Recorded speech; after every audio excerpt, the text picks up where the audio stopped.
Lalu berdoalah Hana, katanya, Hatiku bersukaria karena Tuhan. Tanduk kekuatanku ditinggikan oleh Tuhan. Mulutku mencemoohkan musuhku, sebab aku bersukacita karena pertolonganmu.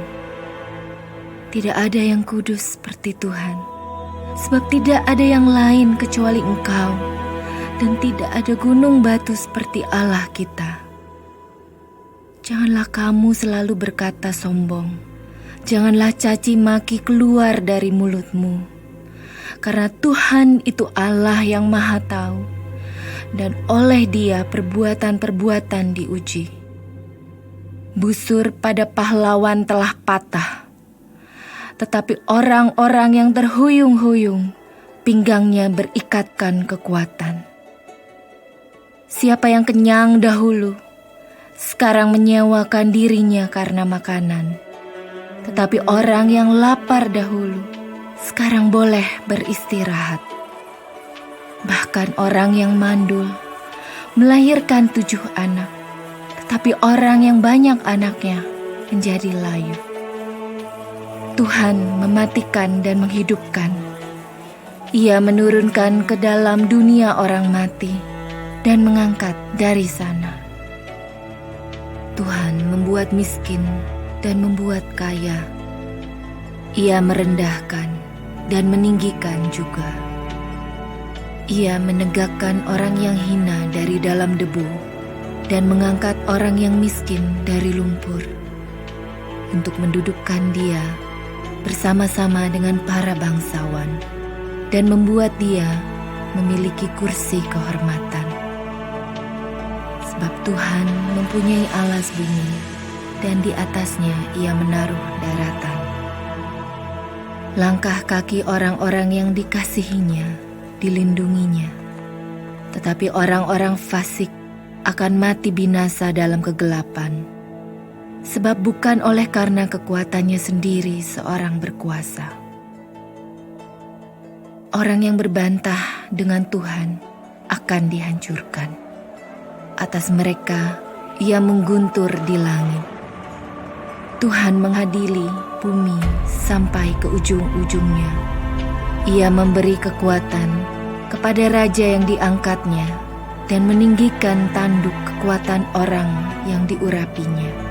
Lalu pulanglah Elkana ke Rama, tetapi anak itu menjadi pelayan Tuhan di bawah pengawasan Imam Eli. Adapun anak-anak lelaki Eli adalah orang-orang dursila. Mereka tidak mengindahkan Tuhan ataupun batas hak para imam terhadap bangsa itu. Setiap kali seseorang mempersembahkan korban sembelihan, sementara daging itu dimasak, datanglah bujang imam membawa garpu bergigi 3 di tangannya, dan dicucukkannya ke dalam bejana atau ke dalam kuali atau ke dalam belanga atau ke dalam periuk. Segala yang ditarik dengan garpu itu ke atas diambil imam itu untuk dirinya sendiri. Demikianlah mereka memperlakukan semua orang Israel yang datang ke sana, ke Silo. Bahkan sebelum lemaknya dibakar, bujang imam itu datang, lalu berkata kepada orang yang mempersembahkan korban itu, Berikanlah daging kepada imam untuk dipanggang, sebab ia tidak mau menerima daripadamu daging yang dimasak, hanya yang mentah saja. Apabila orang itu menjawabnya, Bukankah lemak itu harus dibakar dahulu? Kemudian barulah ambil bagimu sesuka hatimu. maka berkatalah ia kepada orang itu, Sekarang juga harus kau berikan. Kalau tidak, aku akan mengambilnya dengan kekerasan. Dengan demikian sangat besarlah dosa kedua orang muda itu di hadapan Tuhan, sebab mereka memandang rendah korban untuk Tuhan. Adapun Samuel menjadi pelayan di hadapan Tuhan. Ia masih anak-anak yang tubuhnya berlilitkan baju efod dari kain lenan. Setiap tahun ibunya membuatkan dia jubah kecil dan membawa jubah itu kepadanya apabila ia bersama-sama suaminya pergi mempersembahkan korban sembelihan tahunan.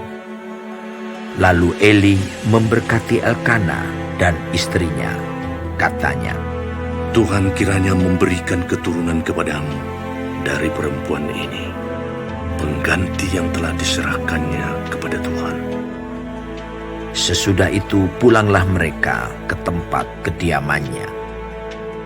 Dan Tuhan mengindahkan Hana, sehingga dia mengandung dan melahirkan 3 anak laki-laki dan 2 anak perempuan lagi. Sementara itu makin besarlah Samuel yang muda itu di hadapan Tuhan. Eli telah sangat tua.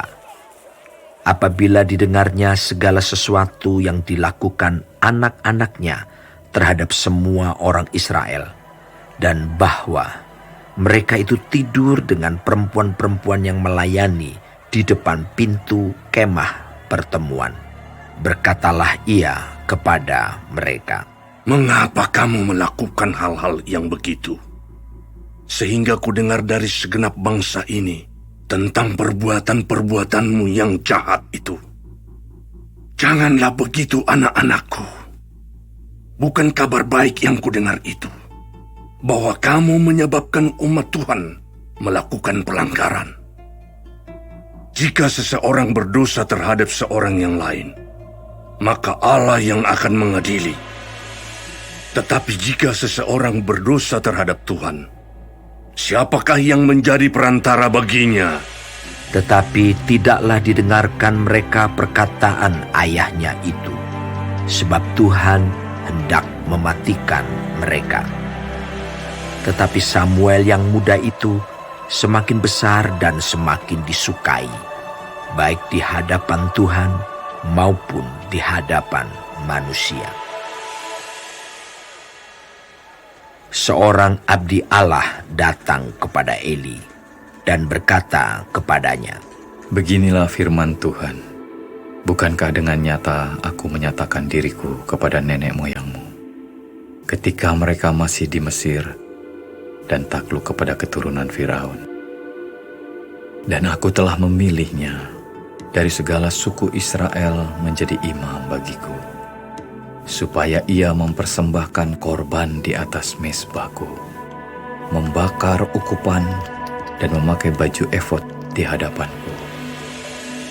Kepada kaummu telah kuserahkan segala korban api-apian orang Israel.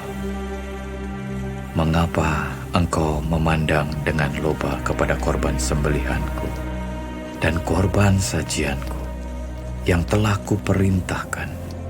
Dan mengapa engkau menghormati anak-anakmu lebih daripadaku, sambil kamu menggemukkan dirimu dengan bagian yang terbaik dari setiap korban sajian umatku Israel? Sebab itu, demikianlah firman Tuhan Allah Israel. Sesungguhnya aku telah berjanji, keluargamu dan kaummu akan hidup di hadapanku selamanya. Tetapi sekarang, demikianlah firman Tuhan, jauhlah hal itu daripadaku, sebab siapa yang menghormati aku akan kuhormati, tetapi siapa yang menghina aku akan dipandang rendah. Sesungguhnya akan datang waktunya bahwa aku akan mematahkan tangan kekuatanmu dan tangan kekuatan kaummu, sehingga tidak ada seorang kakek dalam keluargamu. Maka engkau akan memandang dengan mata bermusuhan kepada segala kebaikan yang akan kulakukan kepada Israel. Dan dalam keluargamu takkan ada seorang kakek untuk selamanya. Tetapi seorang daripadamu yang tidak kulenyapkan dari lingkungan mezbahku akan membuat matamu rusak dan jiwamu merana. Segala tambahan keluargamu akan mati oleh pedang lawan. Inilah yang akan menjadi tanda bagimu, yakni apa yang akan terjadi kepada kedua anakmu itu, Hofni dan Pinehas. Pada hari yang sama, keduanya akan mati. Dan aku akan mengangkat bagiku seorang imam kepercayaan yang berlaku sesuai dengan hatiku dan jiwaku. Dan aku akan membangunkan baginya keturunan yang teguh setia, sehingga ia selalu hidup di hadapan orang yang kuurapi. Kemudian, siapa yang masih tinggal hidup dari keturunanmu akan datang sujud menyembah kepadanya, meminta sekeping uang perak atau sepotong roti, dan akan berkata, "Tempatkanlah kiranya aku dalam salah satu golongan imam itu, supaya aku dapat makan sekerat roti."